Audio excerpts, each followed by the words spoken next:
I exist in fragments. Pain is constant, but it no longer defines me. Time does not move forward. It rests upon me all at once. I am aware of every second of the last 10,000 years, layered together like weight upon weight. The golden throne holds what remains of my body. But my mind stretches far beyond Terra. The Astronomicon burns through my will, a lighthouse fed by my suffering. Humanity still depends on me. Trillions of lives move because I endure. I do not live. I persist. The screams of sacrificed souls pass through me like distant echoes. I do not judge them. I no longer can. Duty has stripped such things away. I am function. I am barrier. I am the last defense between reality and annihilation. Then something changes. There is no warning, no surge of warp energy. No hateful pressure of chaos, no familiar madness pushing against my thoughts. Instead, there is absence. Reality itself hesitates, not for the first time since my internment. Something touches my awareness that carries no emotion, no hunger, no belief. It does not desire me. It does not fear me. That alone is enough to unsettle what remains of my mind. I reach outward instinctively, searching the Amatra IUM. There is nothing, no warp, no echo, no reflection of thought. I feel myself being moved, not torn away, not attacked, simply displaced, as if I am obeying a law I never wrote and never agreed to. The golden throne begins to fade from my awareness. The machinery, the chains, the endless strain, all of it loosens its grip. The Astronomicon dims. Humanity's voices grow distant. The burden does not vanish, but it shifts for a single moment. I feel something I have not known since before the heresy. Silence when sensation returns. I am standing. My body answers me again.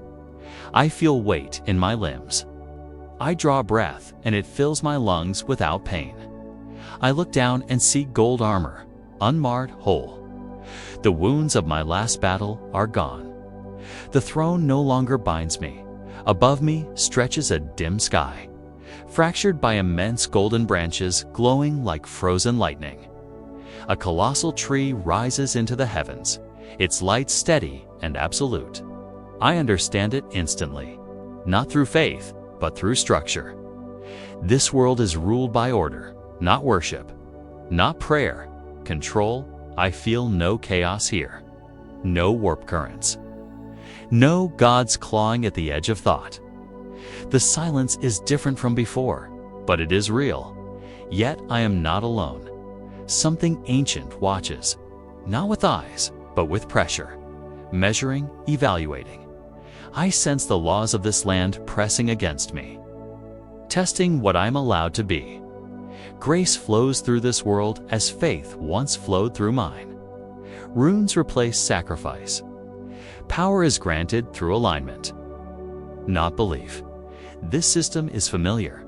I have tried to build something like this before. I do not know why I am here. I did not choose this place. Whatever force moved me did not ask my permission. But as I stand beneath the golden branches, feeling a world shaped by rigid order and quiet decay, I understand one thing clearly. This land is broken, and it already knows that. I have arrived. I move through the lands between without declaring myself.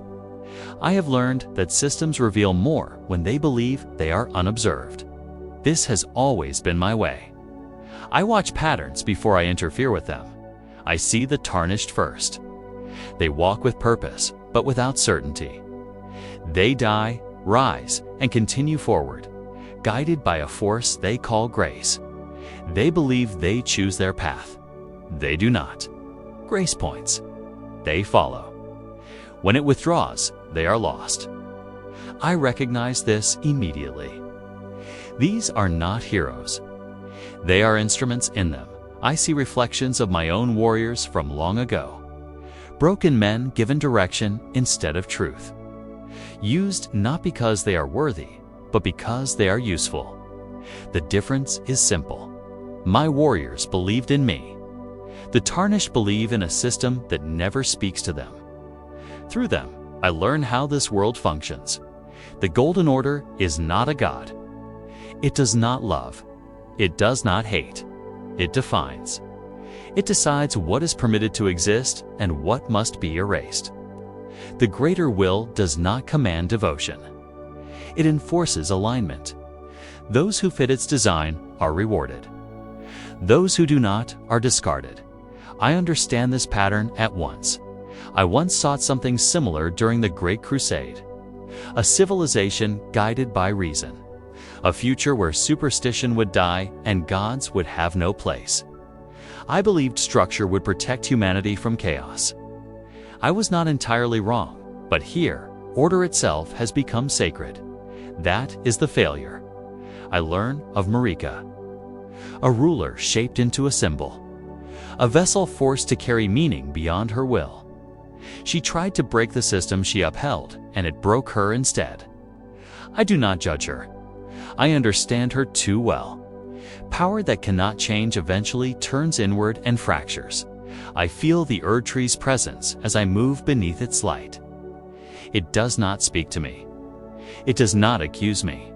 It measures me the way a machine measures stress on its frame. I feel no emotion from it. Only expectation. This world does not operate like the warp. Emotion here is irrelevant. Alignment is everything. Those who match the order thrive. Those who question it decay slowly, forgotten rather than destroyed. Then I feel the greater will, not as a voice, not as a thought, as pressure. It assumes compliance. It does not consider refusal as a possibility. That is its flaw. Any system that cannot imagine defiance is already incomplete. I realize then that this world does not understand rebellion born from truth. It only knows deviation punished by force. There is no space here for disagreement that is not treated as corruption. The demigods prove this. They cling to fragments of authority, mistaking power for wisdom. They fight not to heal the world, but to define it in their own image. None of them ask whether the system itself should continue. I am not seen as an enemy. Not yet. I am something worse. I am an anomaly. And systems fear anomalies more than they fear destruction. Because anomalies reveal that their rules are not absolute, the Golden Order begins to react to me. At first, it is subtle. Grace does not reach for me the way it does for the Tarnished. It does not reject me openly, but it avoids me, like water flowing around a stone. When I reach for the runes that shape this world, they resist, not with force, with refusal.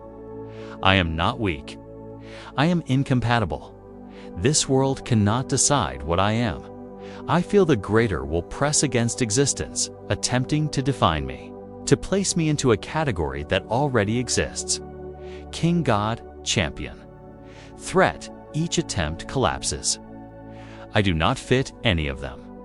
I was not made by this system, and I do not depend on it. The pressure grows. It is not psychic.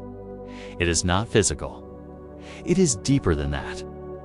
The laws of this world strain, bending around my presence, trying to decide what I am allowed to become. I have felt the hatred of chaos. I have felt the weight of worship. This is different. This is rejection without emotion. The demigods sense it. Some look toward me with hope. They see a force not bound by the order and mistake that freedom for salvation. Others feel the threat immediately. They understand that if I exist, then the rules they depend on are not absolute. Radin draws my attention, a warrior who holds back the stars through sheer will alone. Even now, broken and rotting, his defiance shapes the sky itself. I feel no need to face him in battle. I understand him too well. He reminds me of my sons, strong, loyal, trapped inside a duty that consumed everything else. He fights not because he chooses to, but because he cannot stop. I let him remain as he is. That is when I understand something important. Combat has no meaning here. Victory does not heal this world. Defeat does not end its suffering. Everything continues in cycles, patched together again and again by the same broken rules. This world does not change through conquest. It changes through replacement as I move closer to the Erdtree. Its light begins to waver, not fading, not weakening. Questioning, the system senses a presence it cannot absorb or erase. The Erdtree has stood as certainty for ages. Now, certainty hesitates. The greater will responds at last, not with armies, not with judgment, with exclusion. Paths close around me. Grace refuses to mark me. Fate slides away like a shadow I cannot step into. I am denied destiny itself. No ending waits for me in this world. No role has been prepared. This is how the Golden Order destroys what it cannot control. It does not kill. It removes purpose and waits for stagnation to do the rest. But I have lived without destiny before. I was born without prophecy. I rejected godhood when it was offered to me. I ruled without claiming divinity, and I endured when faith failed. This tactic does not frighten me. Now I see the truth clearly. This system cannot defeat me, but it can trap me here forever, preserving its endless cycle while nothing truly changes. Unless I choose, I see the paths ahead unfold at once. Endless tarnished rising and falling. Endless repairs to a structure that should have been allowed to end. Endless obedience mistaken for hope. This world does not need another ruler. It does not need conquest. It needs interruption. I stand before the Erdtree. At last, its light does not blind me. It presses against me, steady and absolute, like a rule that has never been questioned. I feel the weight of ages in it. Countless lives guided, corrected, erased. Not out of cruelty, but out of certainty. This system has never doubted itself. I do not come here as a conqueror. I have conquered enough worlds to know what it costs. I do not come as a god. I have seen what godhood does to those who accept it. I come as someone who understands how systems fail. I see the paths before me clearly, unfolding all at once.